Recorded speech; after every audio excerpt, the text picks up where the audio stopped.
All right. It says live. We are live. Dominic's here with us. And I am so happy that we're redoing this because we did this last week, 7 days ago. We did this and we had a little spotty Wi-Fi. So we decided to offer this again. And I am so happy to welcome you back. And let's just share.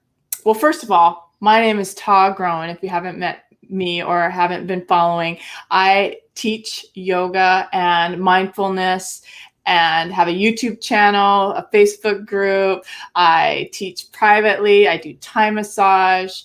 I've been doing it for 25 years and absolutely immersed in spirituality and how we can connect body, mind, and spirit. So that's me. Dom, same thing. I would say he's just entrepreneurial genius and all around what is so timely right now, which is health and well-being and incorporating your whole self, from food to mindset to physical. I would say your physical. What am I trying to say? Is so like the workouts you do. You know what I mean? A fitness trainer. That's what you are too. So, and yeah. I'm not that. I'm just like squishy. I like squishy body. So I'll come to you to get my fitness training. Well, thank you for the kind intro there. That's it. Hold on one second. I'm gonna shut this door. So yeah, that's what I'm saying. I would love, that's part of the missing piece for me, is to get a little bit more of that fitness aspect, because I like all my restorative yoga. Let me tell yoga. you, during all these, ever since March, it's definitely helped the time go by faster, being able to work like that and just kind of like zone out and just like, it's very present, which is what I love about exercise and fitness and teaching, working out. You can't really be anywhere else. Right. And so when you say that mindfulness with fitness, I'm thinking like 200 sit-ups. No. I mean, sometimes, I grew up playing a lot of sports, so I enjoy that kind of core exercise and movements. And, so do group classes, and so do clients, and so do like workout courses. I mean, your core is your center body. Something I talk about is like, you want to, all your organs are in your center body, your heart, your liver, your kidneys, your intestines. Right. So you will inspire me to do more sit-ups, but a special way with your incredible prop. I bet the yoga stick helps with that core work, right? This is why we're here. We're here to chat about this yoga stick and how versatile it is. And I was just using it just now. And every time I use this, I discover a new way, to explore my yoga practice. So, yeah. But we'll get into that. I have one question that I'm really curious about, and we were off camera talking about this, and I wanted you to share a little bit more with our viewers about. The question was, so you do so many things. On your bio, you have Ayurvedic healing, you have fitness coach, you have mindset, you have yoga. So when you are working with one-on-one clients, how do you incorporate all of that? Oh, nutrition too. You have nutrition. So how do you incorporate all of that into your work with one-on-one clients? That was my question. Oh, you're back. You're back. And right. So I set up the question that I asked you earlier. I just asked you. Do you want me to repeat it? Or what I'm... Please. Yeah. Please repeat the question. Okay, I'll repeat the question. So your bio is impressive. You have nutrition, you have yoga teaching, teacher training, Ayurvedic healing, and fitness. So my question was, how do you incorporate all of those modalities into your classes, your one-on-one clients? How does that work? Because we all need a little bit of each of one of those things. Sure. Yeah, that's a great question. And I guess it just depends what's needed in that moment for that person or that group or that class. Um, Coming from the perspective of exercise or fitness or yoga or nutrition, it's kind of like an accumulation experience or knowledge base. It's the more books you read, the more equipped you are to help someone, or the more trainings you do, the more ready you are to offer someone something that they need to help them feel better. And so, like, we were talking about nutrition specifically, and nutrition kind of goes along, obviously, with food and with diet and with being the proper weight, you could say, I guess, right? And that's a very touchy subject, because a lot of childhood comes into play. How did you grow up with food and your parents, and what do you have, in your fridge right now? And obviously, we know like food can be emotional. There's emotional eating out there, and so there's attachment. And so I actually have a dying love for nutrition. I really appreciate it and I love it very much. And I try to learn something new about it every day, just on my own kind of path and whatever I'm doing. But I only offer it if someone really inquires, and they really want to know, because uh, kind of like I was saying in our pre-conversation, if I go around just offering my information out, it becomes pushy, and then all of a sudden someone reacts in a emotional way because it's like you're telling me how to eat or whatever. So it just depends on the program or the person if they're inquiring about even Ayurveda stuff, because that's over their head. Mhm. Um, it's unless, like I said, unless someone really wants to know or is inquiring, or if I'm offering a part of a program, then people come in with an awareness knowing that I'm going to offer that. Exactly. And so when we were talking previously, I then wanted to really state that this is true coaching. You only offer your knowledge when it is received or asked for. Do you want this? Or they're inquiring, right? Because that is the receptive vehicle. They can't hear it unless they're asking, right? So Right. that's a huge part of teaching. I have goosebumps because you have a symbiosis going on, and so that's where I think we're both very similar in the way we teach. We're waiting for the questions, and then we teach. Yeah, I mean, it's that a took time, right? Like you don't just start off that way, because when you get into any field, you can talk about whatever it is. It could even be sales. When you first learn something, you're just projecting what you know. And yeah, then as time goes on and you go and you get dragged through the mud a little bit and you go through problems, then it's like, okay, what do you need? Because I've gone through it. So how can I right. help you? Physical therapy is actually very similar. Some of the best professional physical therapists are the ones who have been hurt themselves. Mhm. Someone that had an MCL tear, ACL, broken low back, whatever it may be. They're the best because they've gone through it and they know how to heal themselves. God, So my whole body is tingling right now because it is the wave of the new teachers. Okay. You don't go to teacher training and regurgitate. You go inward to discover, through injury, through life, through experience. That's the best way to teach. It's not from a book, it's from this experiential place.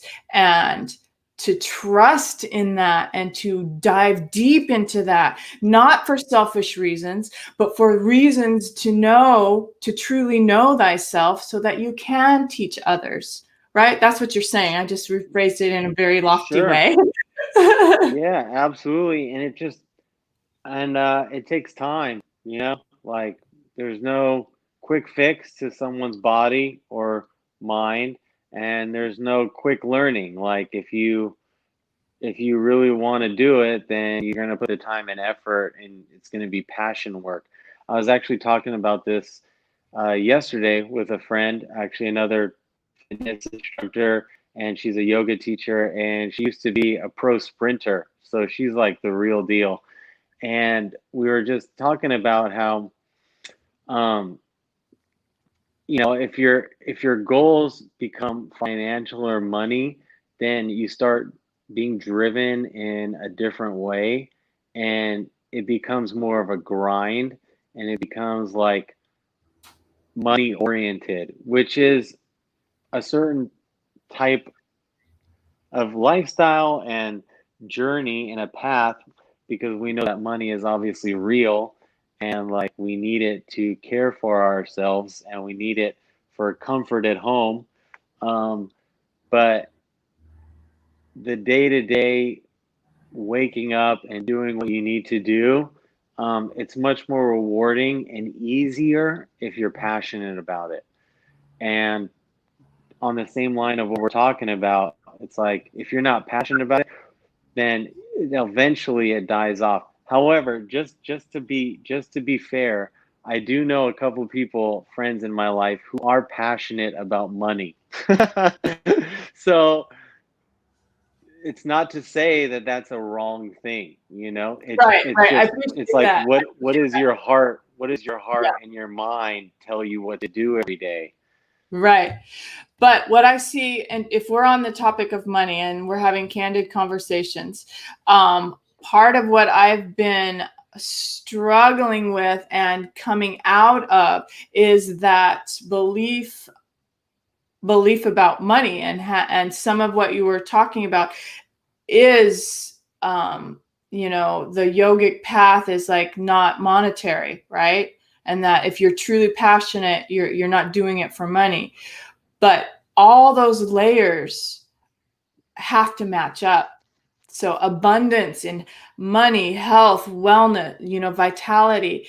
And so one of the key things that has shifted my belief around money is the fact that monetary exchange is so valuable, right? So asking for the ask, for your offering, and Mhm. how valuable that is for the other.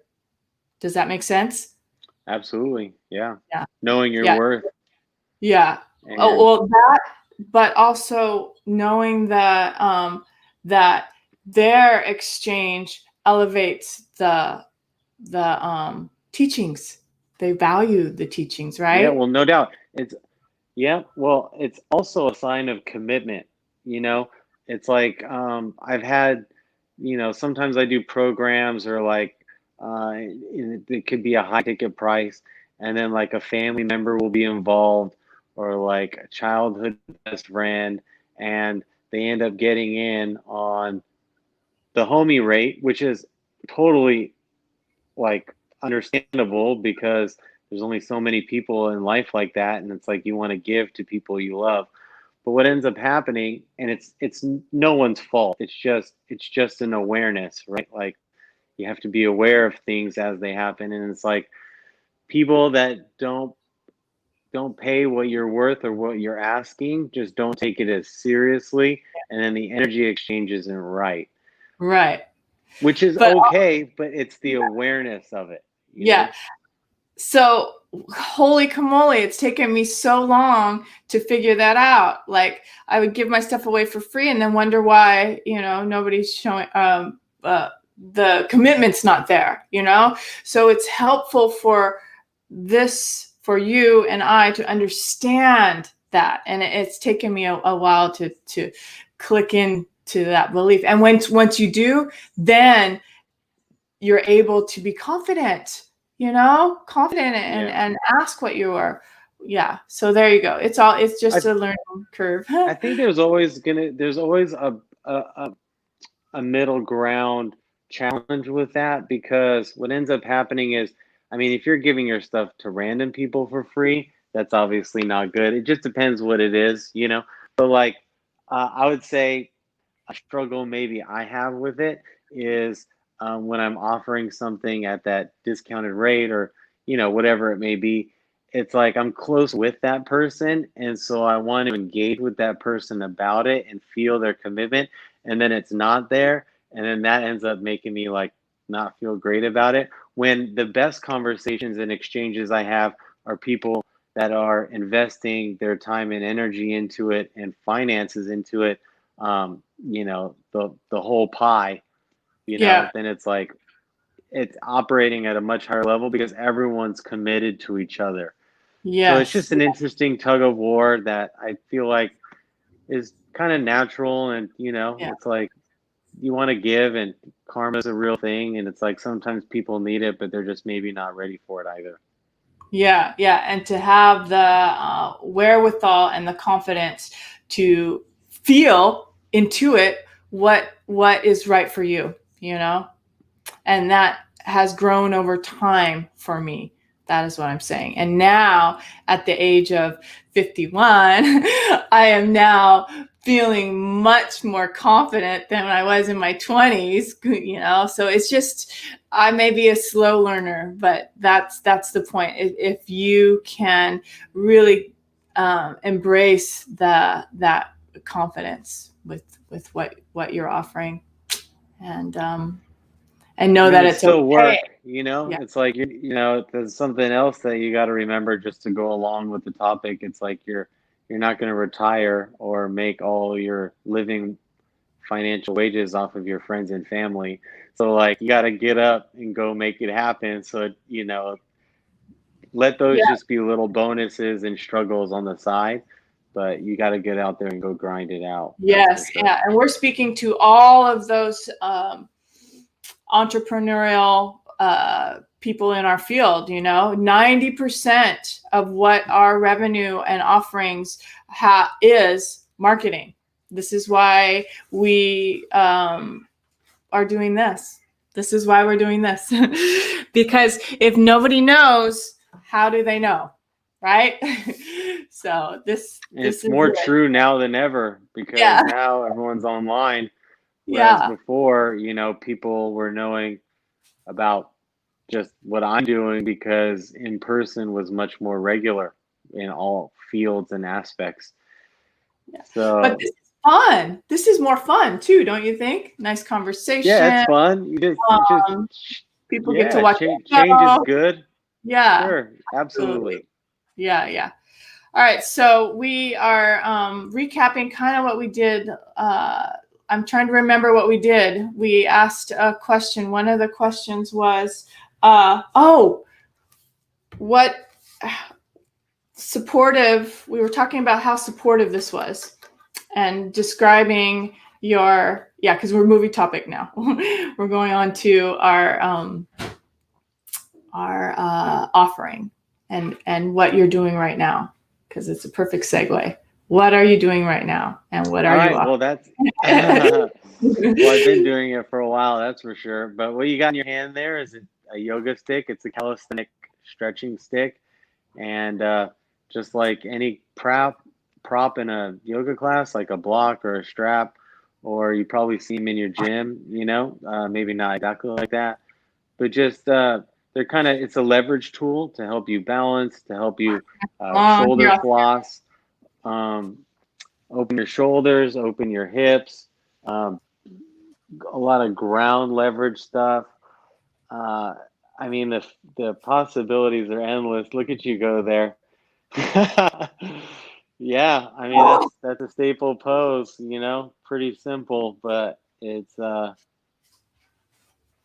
we were works. thinking So about that's a what it tree has going.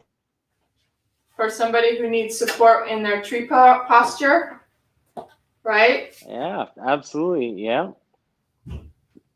Yeah. Yeah, it can help you transition from one pose to the next because balance is hard enough. And you know, that's just a little small, that's like a fun in class thing, or if I'm doing like a course program. But even in class, that's much more usable in that kind of a way. But like, there's just so many possibilities and capabilities with it. Something so simple, but it can be so complex. Yeah.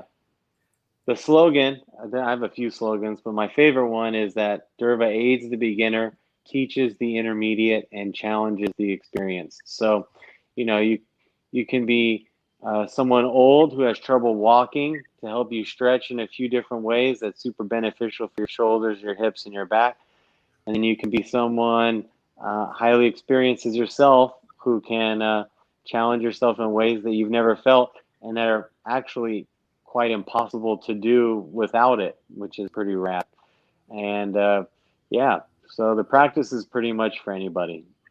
Right, right. And right before we came on here, you saw I was experimenting and exploring with just, I opened up your book and I said, all right, what inspired me, And so I did the monkey where I was holding the bar, our stick, on the feet. And You're that was bouncing on incredible. your feet. Yeah. Yeah. And then from there, my body's so aware because I've been doing and practicing for a long time. I went to different things, saw the happy baby and went into happy baby with the stick on my feet, and then straightened one leg and bent one leg, using my hands for resistance on it to pull, which went deep into the hips. I mean, I love it. I'm going to be using it more now. You inspired me to bring it out and use it more and more. I love that. So yeah, so I think next week I'll do a little 20-minute recording with it, just to That's what's document what I up. just did. What I just did was so profound for my hips and my Yeah. low back. So yeah. All right. So teacher training, I really, really think that should be the next thing. So we'll just put the feelers out there and see what Yeah. happens. You're talking about in person? Is that what you're Yes, speaking on? finding Yeah. finding a space or park or with the select few or many who are asking and wanting to know.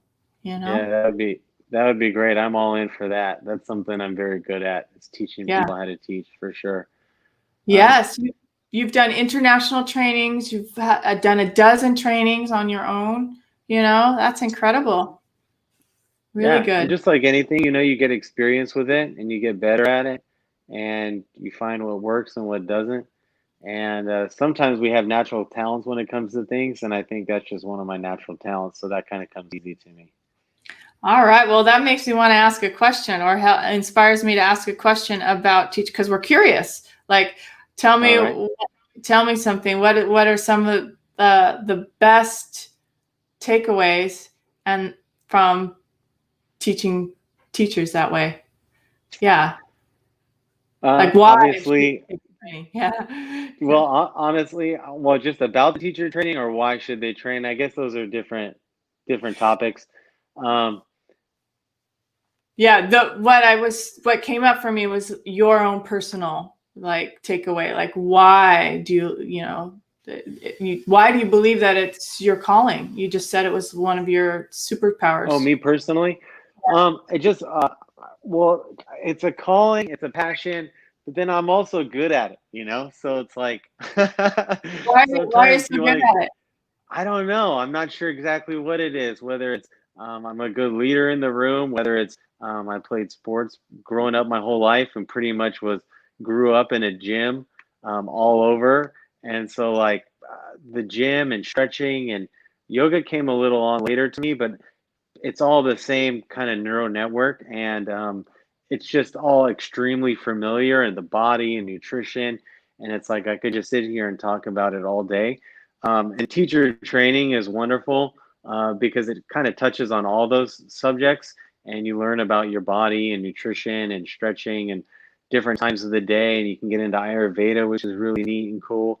And then you learn to express it, because I know a lot of extremely well fit physical people who are super strong, and then we know some yogis too who have unbelievable practices, far beyond anything that I'm capable of.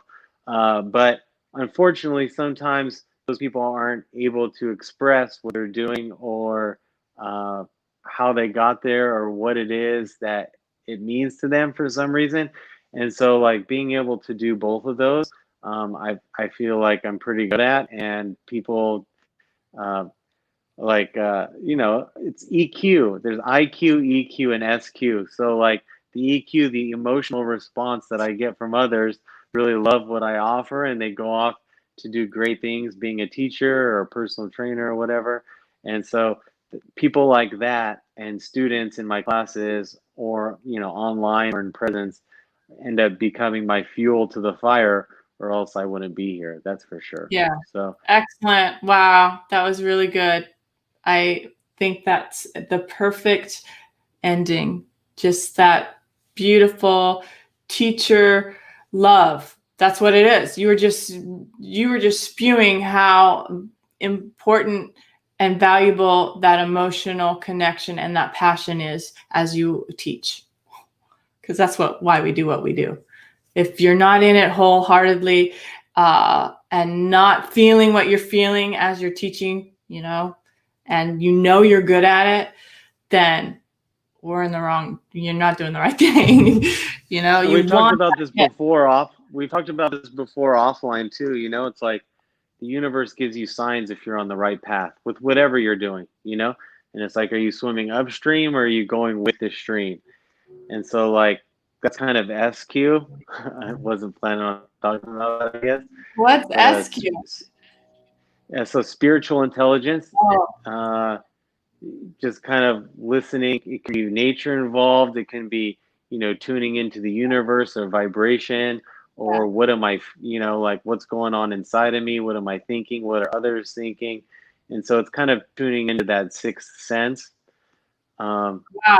I just had a whole brilliant, thought that you are so logical and organized that we just need to do another one of these and go through EQ, SQ, and what was the other one? Was there 3? IQ. IQ, of course. IQ. Just do all 3 of those. Yeah, because there's a whole. That's awesome. Really cool. All right. Any other last thoughts or tidbits? Maybe just where they can find you and how can they work with you? Our viewers. Instagram. It's pretty simple. Best yoga prop. And then go to dhurvayoga.com, and you'll see all my offerings there, my course program, my 2 published books, the props. There's a cool clothing line on there too, so check it out. And then everywhere that Dhurva is offered. So I think we'll put it in the comment section. And yep, your Amazon and your website will all be there. All right. Well, thank you for doing this, and I look forward to EQ, SQ, and IQ. That's our next one. That's it. All right. Talk to you soon. Thanks for being here. Tom. Okay. Bye.